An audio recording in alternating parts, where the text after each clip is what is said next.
wheel of the car, the other resting up against the half-open window. Hey guys, welcome back to another Dream Trip Aus how-to video. In this video, we're going to discuss the basics of off-grid power, including solar panels and batteries. If you're joining us now for the first time, welcome aboard. I'm Nick, this is Dream Trip Aus. We're a family of 4 and we've been traveling now full-time for 8 or 9 months in our completely off-grid caravan, and these videos are a way for me to bring you some of the learnings that I've had along the way. Now, bit of a disclaimer, I do not claim to be a professional by any stretch of the imagination. I'm not an auto electrician, I'm not a sparky, and but these are just the things that we've learned along the way that have made our lives much more comfortable on the road and meant that we can do this for longer, stay off grid for longer, and really stay comfortable and enjoy our travels and make the most of this beautiful country. So if that sounds like you and that's something you want to do, stay tuned. Make sure you like and subscribe so that you don't miss a thing. If you've got any requests at all, or if there's something I've missed and you want some more details, more information, hit us up. Let us know in the comments or find us on Facebook or Instagram or any of those platforms and ask. And I'll do what I can to make extra videos and give you the info you need so that you can get out here and do this too. Alright, so I've broken this video into 6 parts. Part 1, basics of electricity. Part 2, solar panels and regulators. 3, batteries. 4, DCDC Chargers. 5, inverters.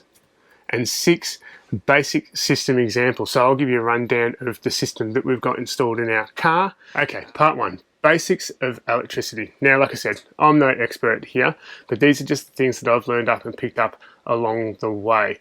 So, first of all, some basic terms that you'll need to understand so that you're on the right page for when it comes time to make decisions on your system and how you want to operate and what you want to have installed or install yourself if you're confident enough. So, firstly, 240 volts AC, which is your mains power. That's like the electricity that you have in your power points at home for running your household appliances like microwaves, TVs, fridges, for example, your blender, your Thermomix, all that sort of stuff. 240 volts AC, important to remember. Next, we have 12 volts DC. This is the kind of power that you get from your car battery and the batteries that you'll ultimately install in your caravan. 12 volts DC. Much lower voltage. Next, we have watts. Watts is a measure of power. Most of your devices, so your fridge, your microwave, your kettle, even your laptop power supply, your phone chargers, they generally have a power rating on them and it's usually expressed in watts. Now, watts is calculated by multiplying the operating voltage by the expected current draw, and that gives you your watts.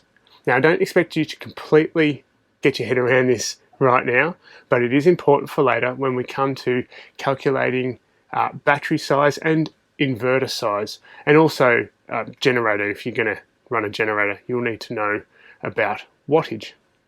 Next is current, wire gauge and fuses. Now, current is important to remember in low voltage systems because current is inversely proportional to your voltage when it comes to power draw. So if you look at this example that I have on the screen, 240 volts AC, the wattage of a device is calculated at the voltage multiplied by the amps. So a 2400 watt device would be 240 volts times 10 amps. It's pretty low current. If we look at a 12 volt device of the same power rating, so 2400 watts, that would be 12 volts multiplied by 200 amps.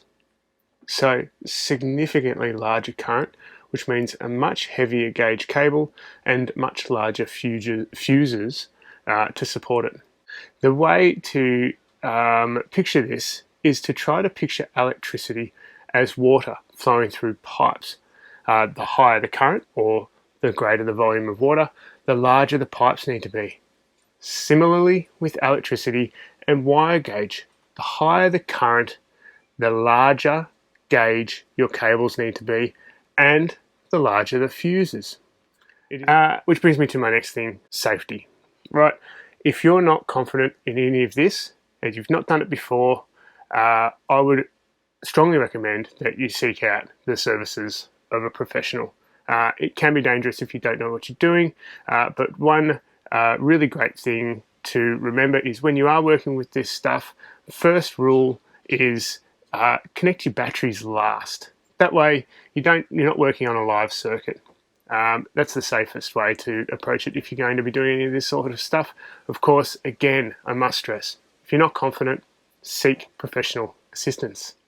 Alright, part 2, solar panels and regulators. How do you decide how many solar panels you need, what type of solar panels, and what is a solar controller or solar regulator? So, how to decide whether you want to go with portable or fixed panels. Now there's a couple of pros and cons for each.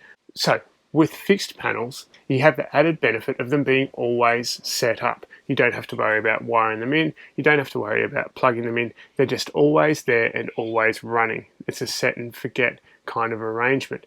But if you've got them on the roof of your car or the roof of your camper or caravan and you park in the shade, then there's some obvious disadvantages there.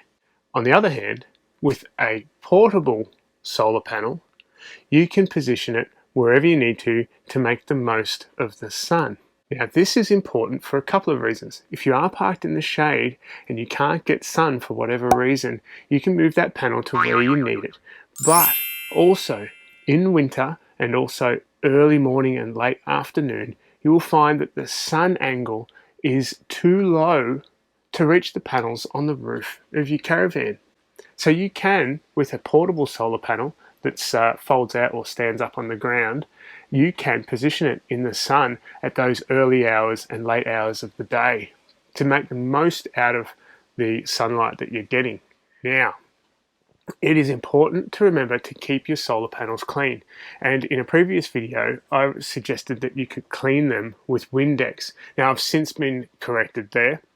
Windex will create a film coating on the solar panels and ultimately degrade their performance over time. So I've been corrected. The best thing to clean them with is just plain water. But make sure if you're traveling down dusty roads or you've had a lot of wind that you get up and clean those panels as often as you can. We clean them probably once a week now with just a mop and clean water. All right. Solar controllers or regulators, what do they do? Well, basically, your solar panel's voltage output fluctuates based on the amount of sunshine you're getting and those kinds of things. Different panels also operate at different voltages. Some operate at low voltages and some all the way up to 40, 45 volts. So a solar controller or regulator is clever enough to take that voltage and turn it into a voltage suitable for charging your batteries. A great solar controller, like the MPPT solar controllers, are smart enough to alter that voltage dependent on both your battery type and its state of charge. Different batteries like a different voltage depending on how charged they are. For example, when a battery is full or almost full, a good solar controller can regulate the voltage down to keep a trickle amount going in to keep your battery at good operating health. So a good solar controller is critical to your solar and battery setup. It is not recommended to plug a solar panel unregulated straight into a battery. You will very much or most likely damage your battery as a result. All right, part 3. And probably one of the most important parts and the part you're all waiting for, batteries. Now, again, I don't profess to be an expert in batteries. These things operate on black magic, I'm sure of it. I have very little understanding of exactly how batteries work. It has a lot to do with chemistry, chemical reactions, and those kinds of things. But I'm going to very quickly touch on what I know about batteries and what's led me to the decisions I've made when purchasing and setting up our battery system. So, in my opinion, there's two different types that you would consider for deep cycle batteries for the purpose of running your off-grid system. There's AGM and then there's lithium, and they both have their advantages and disadvantages. Okay, so the first type of battery you've probably heard of is an AGM battery. They've been around for a long time, and they are some really great technology. From what I understand, AGM batteries have a really great shelf life. So if you're only a weekend warrior, you're only getting out 3 or 4 times a year, and this is going to live in your camper all that time, then an AGM battery might be a really great option for you. Apparently they store well and keep charge over long periods of time when they lay idle. They are much more cost effective than lithium batteries, but it's important to remember that they can be significantly heavier. Okay, lithium batteries. Now these are pretty new technology as far as I'm aware, at least for large format deep cycle off-grid systems. Lithium batteries are great. We run lithium in our systems for a couple of reasons. Number one, and for me probably the most important consideration, is lithium batteries are capable of being discharged to a much lower level. So what does this mean? Alright, an example is, if I've got a 100 amp hour lithium battery and I can deplete it by 80%, so down to 20%, I would get 80 amp hours. Secondly, lithium batteries are much lighter than your conventional battery or your AGM battery. I can carry 200 amp hour lithium battery in one hand, whereas some people would struggle to lift a 200 amp hour AGM. And that's important when you've got a lot of them, say in your caravan, or you're trying to keep your weights down in your car. Alright, when you're picking a deep cycle battery, you're going to be looking at its capacity. The capacity of a deep cycle battery is expressed in amp hours. What are amp hours? I've heard this question 100 times, and very simply put, if you have a 100 amp hour battery and you have a 1 amp load from all of your devices in your camper or your car, you can run all those devices at 1 amp for 100 hours.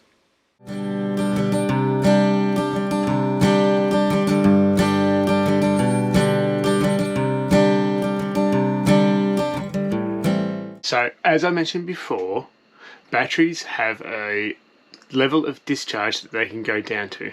Our lithium batteries, for example, can go down to about 20% of their capacity.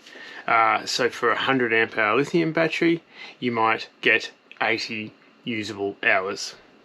Alright, let's dive into a slightly more detailed way of calculating your battery and solar requirements.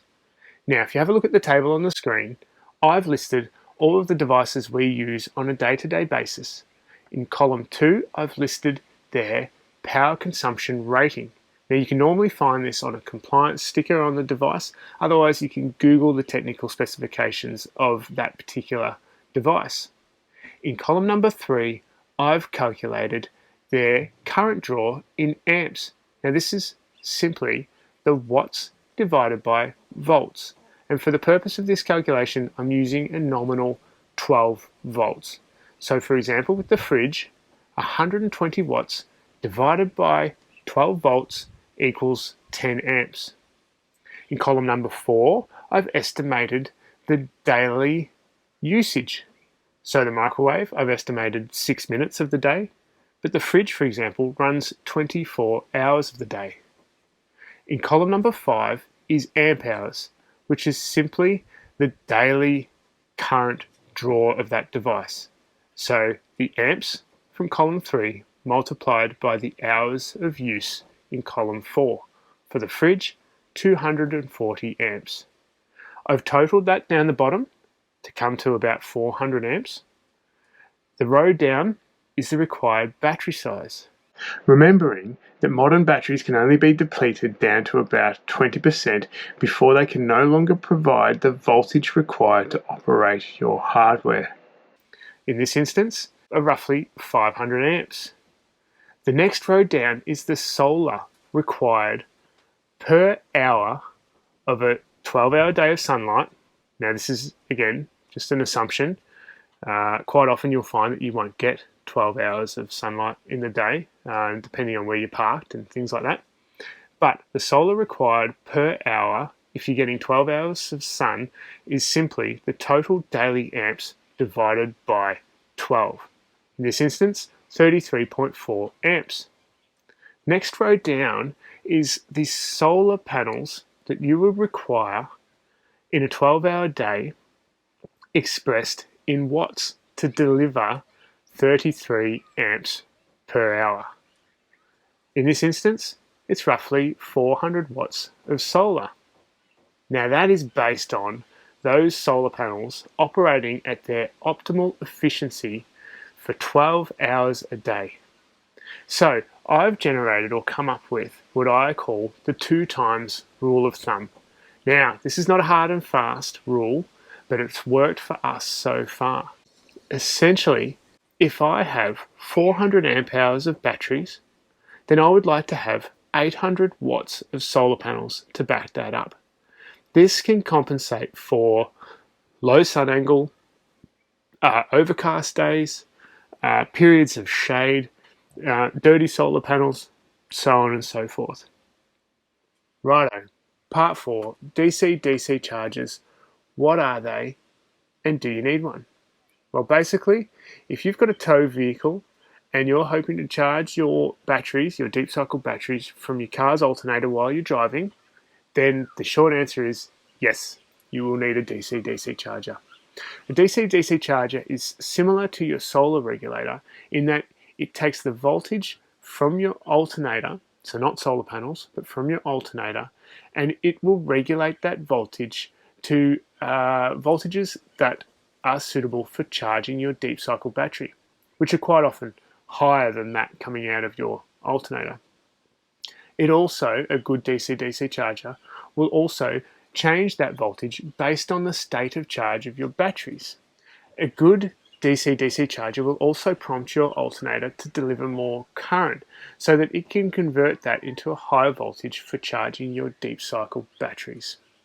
DC-DC chargers often have built into them an isolating circuit.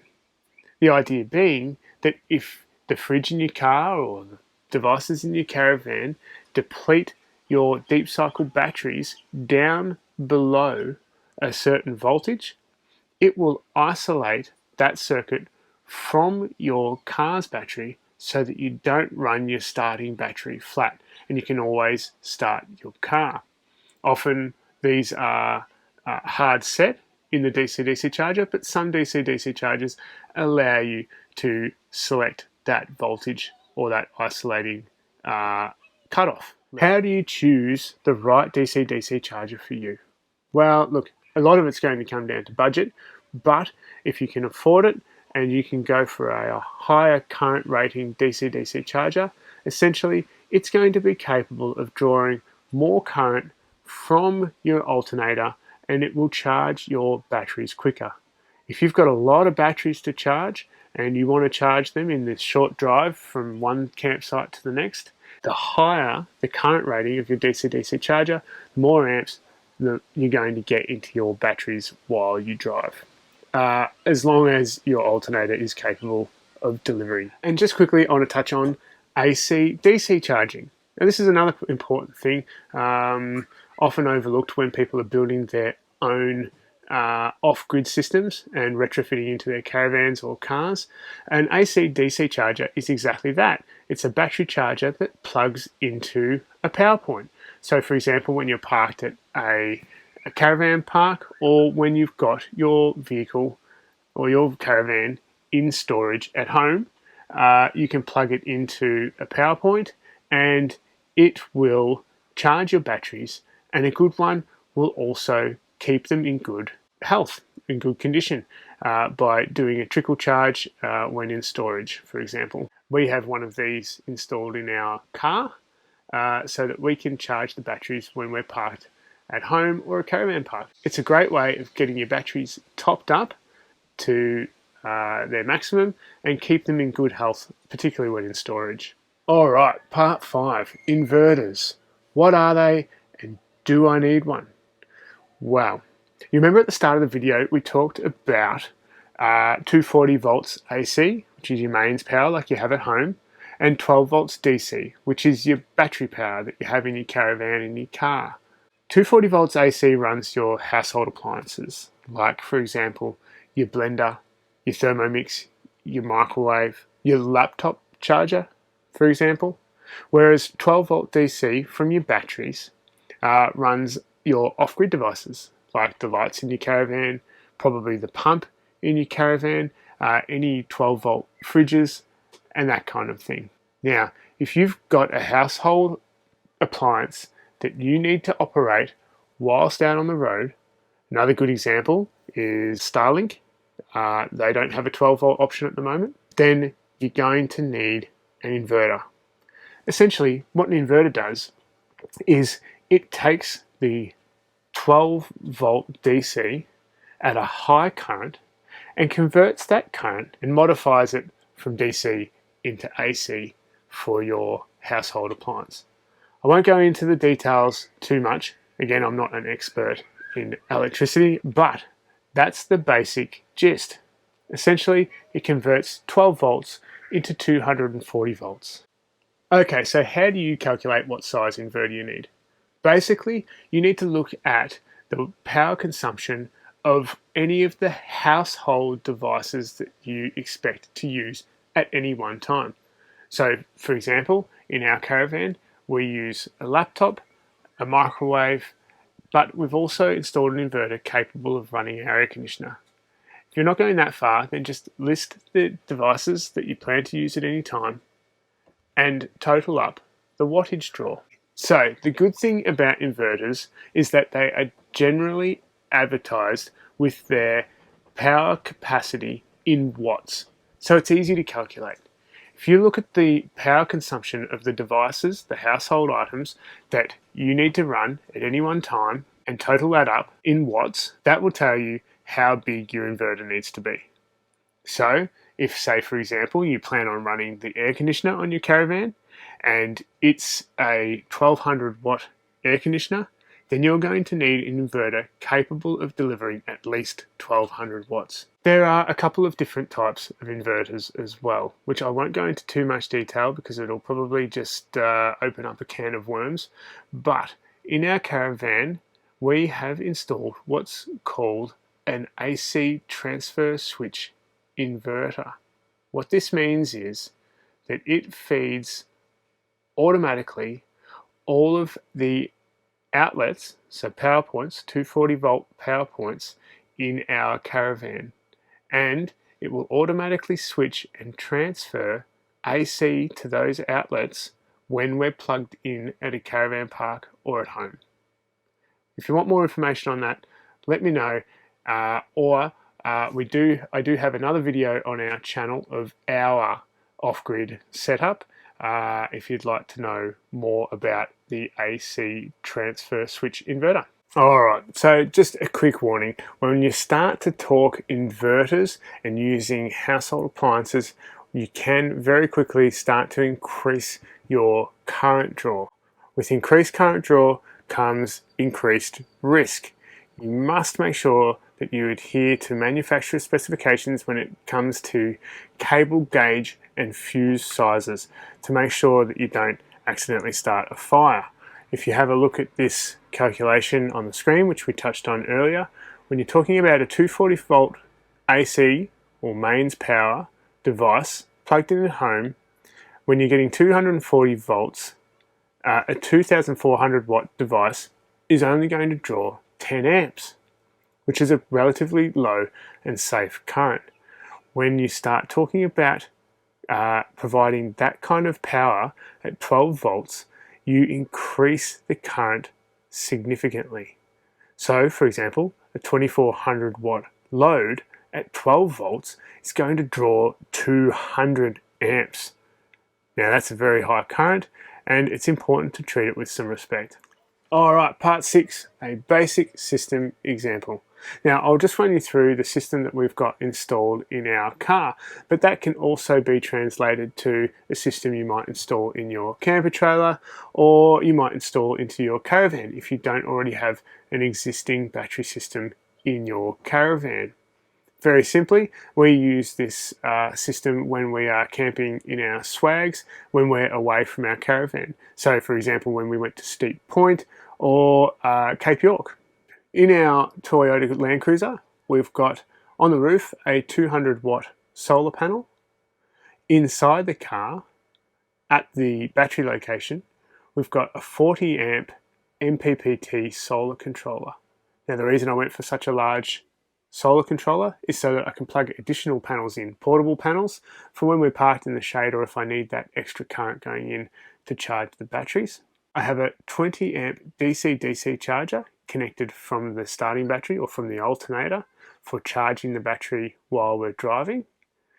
It also has a built-in isolator, voltage sensing relay. So if the voltage of my deep cycle battery, my lithium battery, drops too low because I've left the fridge on or left the inverter running or something like that, it will disconnect from the starting battery so I don't flatten the car's starting battery, and I can always get out of trouble that way. We run a 200 amp hour lithium battery.